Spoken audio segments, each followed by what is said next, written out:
सगळ्यांना नमस्कार आणि जय श्रीराम. अजून बोला, जय श्रीराम.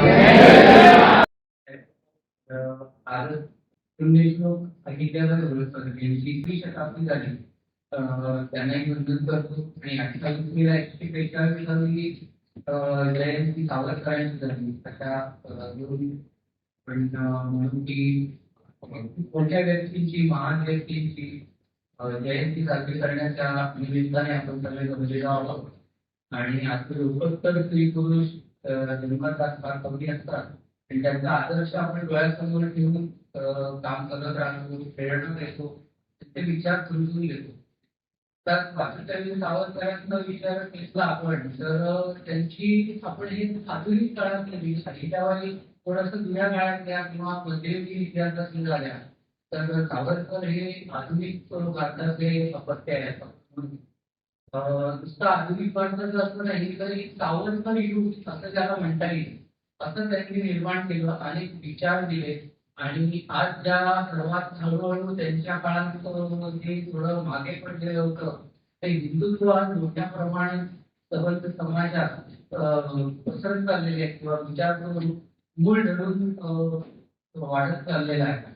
तर त्यांचं जे हिंदुत्व आहे किंवा हिंदू शब्दाची व्याख्या आहे, त्याच्यातून हिंदू राष्ट्रवाद आहे, हा का तयार झाला, याच्या मागची पार्श्वभूमी काय आहे, त्याच्या आधी त्याची गरज का वाचली नाही आणि त्यांनी काय निर्माण केलं हे आपण समजून घ्यायचा प्रयत्न करूया. तर त्यांची पार्श्वभूमी लक्षात घेतली तर अगदी प्राचीन काळामध्ये जेव्हा कुषाण किंवा ग्रीकांची आक्रमण झाली त्यावेळेला इथे संबंध वैदिक धर्म प्रस्थापित होता. असं कुठला विचारधारा वेगळी जरी असली तरी ती अशी बाह्य नव्हती. म्हणजे बौद्ध आणि जैन परंपरा सुद्धा खूप मोठ्या प्रमाणात होती, पण असं कधी तत्वज्ञान धर्मांतर असं काही या पद्धतीने छळाबळाने होत होतं, तलवारीच्या धाकाने होत होतं असं नसून सगळ्यांना वैचारिक दृष्टीने जे योग्य वाटेल तसं ते आचरण करत होते.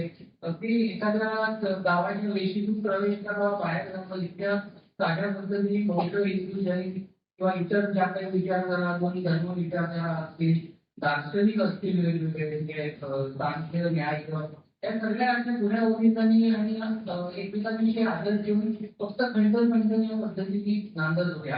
अशी कधी वेळ नाही आली की आम्ही धर्माचे आहोत किंवा आम्हाला काहीतरी कन्वर्जन होत आहे, आमचं धर्मांतर होत आहे, मग आमच्याकडे संस्कृती बदलते, असं कधी होत नव्हतं. अगदी गुणांच्या आक्रमणापर्यंत तरी तसं काही झालं नाही. नंतर शेवटी ग्रीकांचं आक्रमण झालं, पण तरी सुद्धा या देशामध्ये स्वतंत्र अस्तित्व हे ग्रीकांनी येऊन ठेवला तो इतिहास. त्यावेळी त्यांचा इंडिका नावाचा ग्रंथ म्हणजे सिंधू नदी पलीकडे हे वसाहत आहे, जी मानवी वस्ती आहे, जी राष्ट्र आहे किंवा जी सगळे समाज मन आहे, संस्कृती आहे, ती सगळी सिंधूच्या पलीकडची म्हणून सिंधू नावाने ओळखली जात होती. सप्त सिंधू किंवा सप्त हिंदू या नावाने ती ओळखली जात होती. परंतु नंतर पुढे असं झालं की मुसलमानांची आक्रमण व्हायला लागली आणि धर्मांतर म्हणजे काय किंवा एखाद्या आपल्याला धर्म सोडून पाठवणं, त्याला अशुद्ध करणं किंवा त्याची वेगळ्या ठिकाणी त्याला ओळख देणं किंवा राष्ट्र बदलणं, सावरकरांनी त्याला धर्मांतर आणि राष्ट्रांतर म्हटलं, त्याची ती सुरुवात होती. तोपर्यंत हिंदू शब्द पण आलेला होता. म्हणजे अगदी मुसलमानांच्या आक्रमणाच्या आधी खूप झालेली आहे. अगदी घरपृष्ठावर सावरकरांनी हिंदुत्व म्हणून तो ग्रंथ लिहिला, त्याच्यामध्ये सुद्धा त्यांनी अगदी किती प्राचीन आहे. ऋग्वेदात सुद्धा हा शब्द कसा आहे, सिंधू, हिंदुस्थान, सप्त सिंधू हे सगळं लिहिलेलं आहे. पण अगदी आपण नंतरच्या 8व्या शतकात जर बघितलं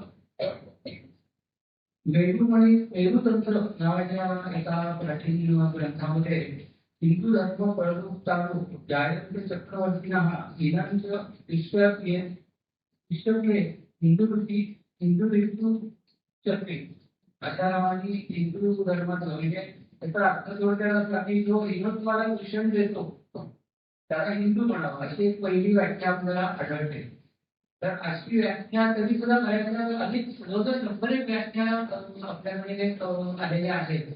हिंदू म्हणजे कोण, हिंदू समाज म्हणजे काय हे सांगणार आहे. परंतु अगदी त्याच्यानंतर पुढे पुढे जी मुस्लिम आक्रमण आली, ब्रिटिशांचं शासन आलं, त्यानंतर परत हा प्रश्न पडला की या सगळ्या ज्या व्याख्या होत्या त्या एकतर अति व्याप्त स्वरूपात होत्या किंवा अति छोट्या ह्याच्यात होत्या. म्हणजे तिथंवाला विषय येतो तो हिंदू आणि नाहीतर खूप अति आहे संपूर्ण हिंदू विश्व ते जगत आहे म्हणजे हिंदूमय आहे, ओम पूर्णांग विश्व मागे वगैरे इत्यादी.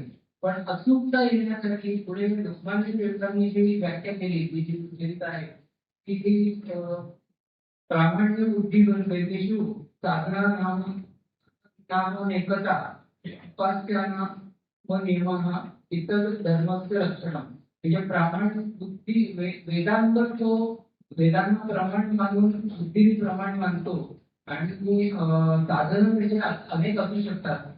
मात्र उपास्य देवता कुठली असावी याच्याविषयी कुठलाही नियम नाही असा जो आहे तो हिंदू असं टिळकांनी व्याख्या केली आणि ती बरीचशी परिपूर्ण होती.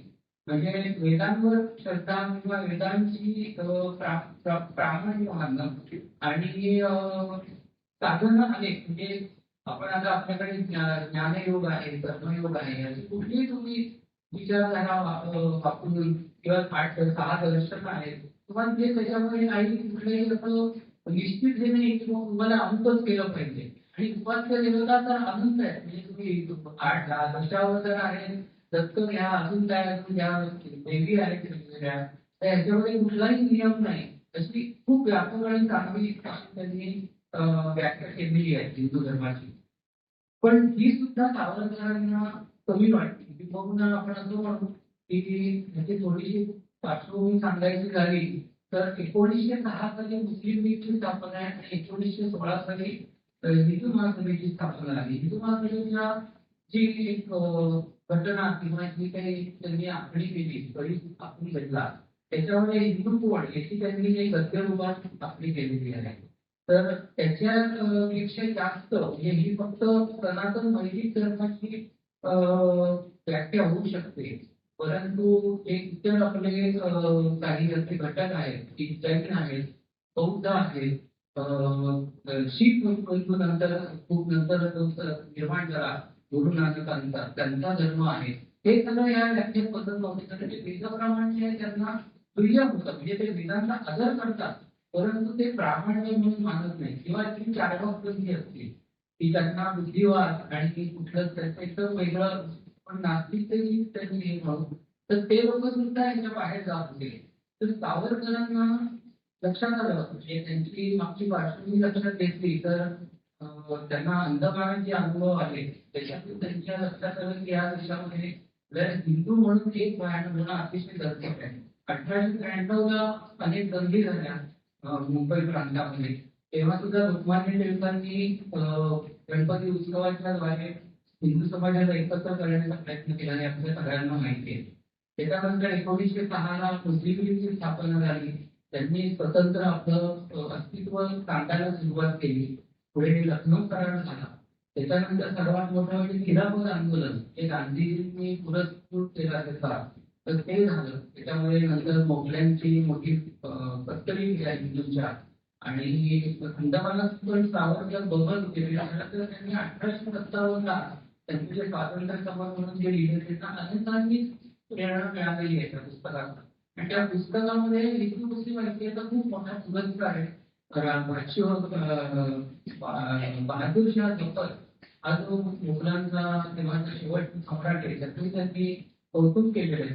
पण अंदमानात गेल्यानंतर ह्या सगळ्या बाहेर घडत असलेल्या घटना आणि स्वतः त्यांना आलेले अनुभव की मुसलमानांचं हे जे धर्मवेद आहे ते किती प्रमाणात वाढत चाललंय आणि त्यांना हे धर्मांतर करून त्यांची डेमोक्रेसी बदलणं आणि मुस्लिम सत्ता पुन्हा स्थापन करायची हे कसं घडते आहे कसं स्वप्न पडतायत की त्यांच्या बरोबर असलेले अतिशय दरोडेखोर असलेले म्हणा किंवा कैदीपणा जे गुन्हेगार आहेत त्यांच्यात सुद्धा ही भावना कशी बसत आहे स्वतंत्र राष्ट्राची हे त्यांच्या लक्षात आलं.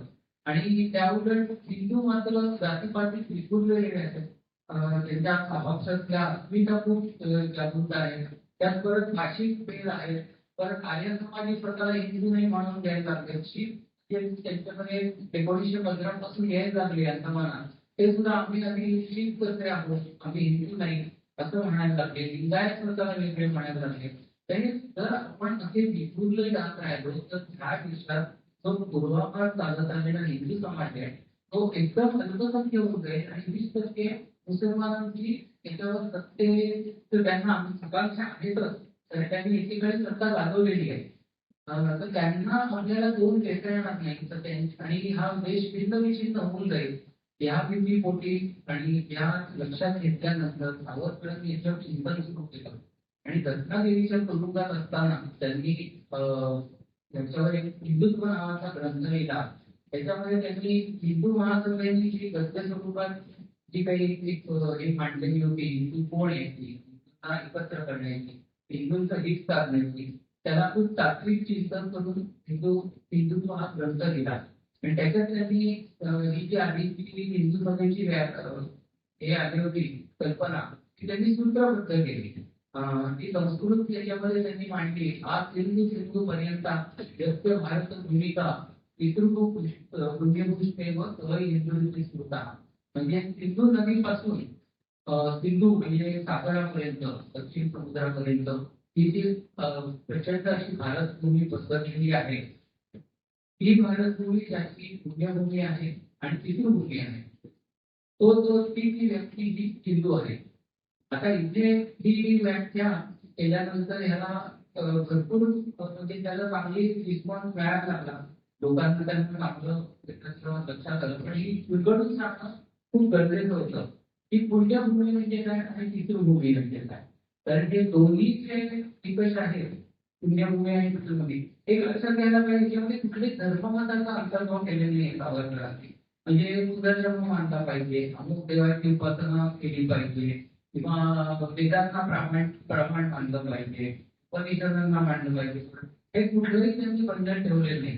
कारण त्यांना ह्याच्यामध्ये ही अतिशय व्यापक तरी पण अचूक आणि शास्त्रीय समाजशास्त्राच्या दृष्टीने जी अचूक ठरेल, तत्वाला धरून निघेल अशी ती व्याख्या करायची होती. तर ह्याच्याप्रमाणे पितृभू हा अगदी सहज समजण्यात आहे की वाडवडिलांची मुली जे अनेक वर्षानुवर्ष पिढ्यानपिढ्या त्यांचे पूर्वज या भूमीमध्ये नांदत आहेत, तर ते सगळे असे त्यांचे जे वंशज आहेत ते सगळे हिंदू आहेत. हा पहिला निकष झाला. आता याच्यामुळे प्रश्न जे म्हटलं की मुसलमान ख्रिश्चन हे सुद्धा अनेक पिढ्या इथे नांदतायत, तर त्यांचेही आपण जसे आपले मोहनजी म्हणाले वापर की डीएनए एक आहे, तर ती वस्तुस्थिती आहे की त्यांचेही अनेक पिढ्या इथे आपण नांदत आहोत आणि तेही पितृभूमी या दृष्टीने संपूर्णपणे त्यांचा तिकडे समावेश होऊ शकतो. तर आपण सावरकरांनी दुसरा निकष दिलेला पुण्यभूमी. म्हणजे त्यांची ही भारत माता पुण्यभूमी, जिथे या भूमीमध्ये त्यांचा धर्म निर्माण झालाय, त्याची प्रस्थापना झाली, त्यांचा ती धर्म संस्थापक सुद्धा या भूमीतला आहे, ही सुद्धा असली पाहिजे. हा दुसरा निकष अत्यंत महत्वाचा आहे. म्हणजे खरा जो काही वादग्रस्त पुरोगामी चळवळीतले किंवा डावे लोक करतात तो त्याच्यावरून होतो की पुण्यभूमी. तर ही जी पुण्यभूमी आहे त्याप्रमाणे शिव म्हणजे सनातन हिंदू धर्मीय तर आहेतच. वेद आपले हिंदूच्या काठावर निर्माण झाले. म्हणजे पंजाब प्रांत किंवा जो सगळा हिंदू नदीचा काठ आहे, वेदम त्याची मूळ नाव वितस्ता, असा जो सगळा विभाग आहे, तर तिकडे आपले वेद निर्माण झालेले. त्यामुळे सनातन वैदिक धर्म तर येतोच पुण्यभूमीमध्ये. शिखांचा धर्म पंजाबला तयार झालेला आहे. त्याच्यानंतर जैन असतील किंवा बौद्ध असतील, लिंगायत असतील, वैष्णव असतील, जे कोण त्याच्यामध्ये होते, अगदी आर्य समाज म्हणत होते जे की आम्ही हिंदू नाही, आम्ही आर्य म्हणणार, हे सगळेच जण ह्याच्यामध्ये अंतर्भूत झाले आपोआप. की तुम्ही पुण्यभूमी तुमची आहे आणि पितृभूमी एकाच वेळी तुम्ही गोष्टी होत आहे. या पद्धतीने सावरकरांनी ती व्याख्या केली आहे. आणि ह्यांचं हे वेळेचं राजकारण म्हणून किंवा वेळेची धर्मकारण किंवा सामाजिक व्याख्या ही तयार झालेली आहे सावरकरांच्यामुळे.